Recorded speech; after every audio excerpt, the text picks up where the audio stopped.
and let's make this pumpkin inspired dress. So for this project, I'm gonna use an existing dress for reference.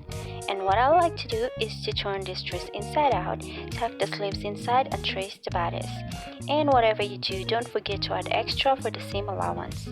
So for the back panel, I will use the front bodice as a reference. I added 1 inch at the center back opening, then I extend the neckline way higher than the front neckline. You can also change it a bit, like change the neckline shape or something.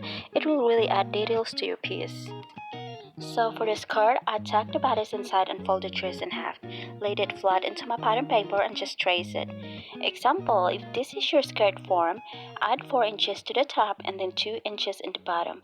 Then just draw a curve in the side. It doesn't have to be perfect. For the sleeves, it's even more easier. Just make it way bigger than the original form or enough to make a nice gathering. Then cut all your pieces. So for the front panel, you will need 2 pieces, your fashion fabric and the lining. And so are the back panels, except that they are cut into 2 separate pieces. And of course, you need 2 pieces for the sleeves and then 2 pieces for the skirt. Don't forget to split one of the skirt for the back zipper.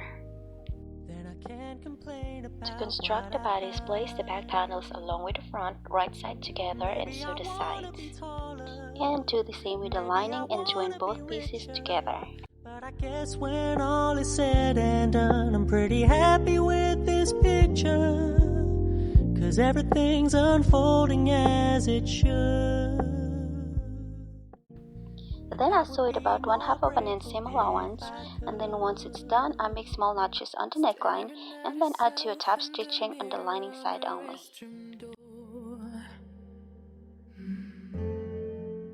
Voices in her head that Then make sure to give it a really good press. For the sleeves, hem the raw edges about 1/4 of an inch. Then mark 1 inch wide for the elastic. So this is only 1/8 of an inch wide elastic and it's very stretchy, which I think it's perfect, and I just sew it directly onto my sleeves. her eyes are swollen as she tries to hold her tears back. Then I do a basting stitch on the sleeves and gather them as well to make it fit perfect on the armhole. Once it's done, I'm gonna go ahead and attach it to the bodice.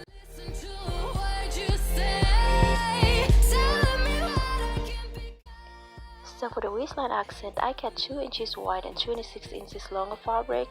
I folded in half, so a basting stitch and gathered so the length would be the same with the bodice.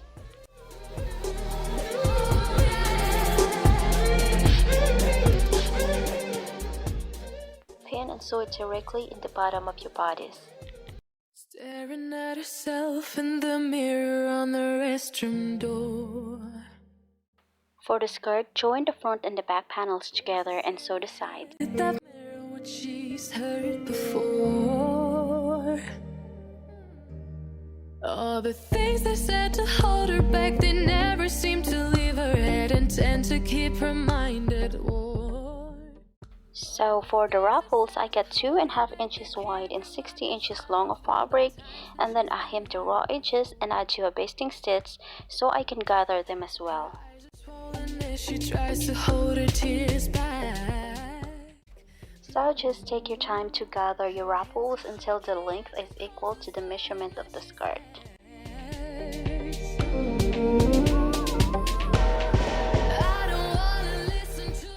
Once it's done, pin it to your skirt with the right side facing together.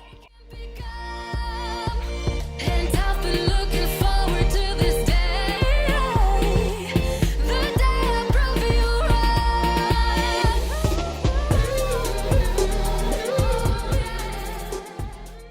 Then just adjust the gathering as you sew it along with the skirt.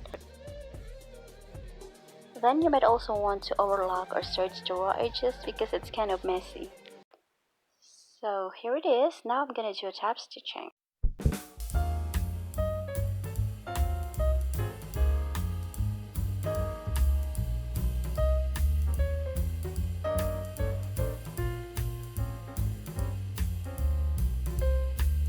So I did try to attach an elastic on the skirt, but you don't have to because I ended up removing it at the end.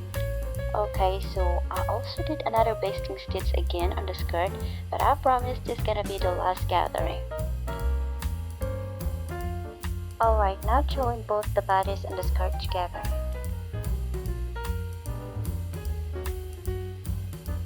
So, I only cover one dress in this tutorial. The other dress, I used the same exact pattern, except that I didn't put a ruffles in the bottom of the skirt, and I also added tie dot in the waistline with the front ruffles. Like I said earlier, you can play with your design.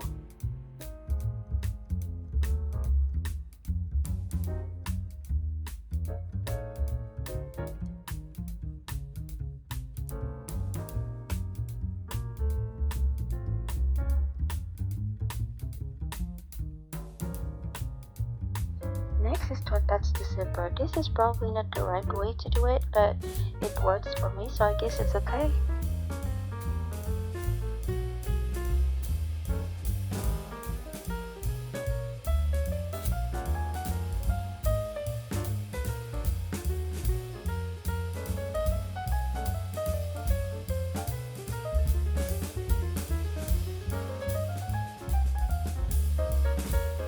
So what I'm gonna do is I'm gonna fold it into the back and then flip the wrong side of the zipper in the back so it can hide the zipper ends in between.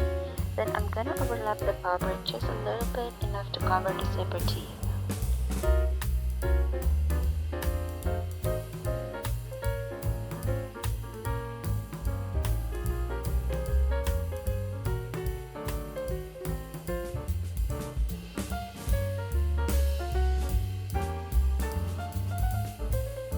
So whenever I get down here in the bottom with my needle down, I lift the presser foot up, turn the dress, and then do the same thing on the other side. Then tuck the zipper ends inside, just like what we did on the other side. Her alarm goes off and she gets up to watch the morning news. Doesn't work no more but tells a lot of stories about her youth. Drinks more lately, ain't got pills in many different colors too. Morning light is showing, she moves the chair to look out at her view. For the underskirt, this one is optional, but if you want to have that poofy effect on the skirt, then you should really make one. So I used the stiff tool. I don't have the exact measurement, but the longer the better, and the more bouncy and poofy the skirt is. So I just basically sew it in the piece of fabric. This is so easy to make. I also added one more layer and then just join the sides together. Then hem the raw edges on the side about 1/4 of an inch. Then also hem the waistline about 1/2 of an inch, and make sure to leave an open spot for the elastic. You could also sew it along with the dress, but I decided to sew it separate so she could wear it in any other dresses. And this is all for today, guys. Once again, thank you so much for watching and happy sewing. Here we go, making really on, getting icy zone, flexing, I've been swerving, make it trendy, we look sexy. Here we go, making really on, getting icy zone, flexing, I've been swerving, make it trendy, we look sexy. It's so icy, icy, icy, 엄마 내 combination 새로운 가간지 머리 swag 남들이 잘 때도 쓸어 담지.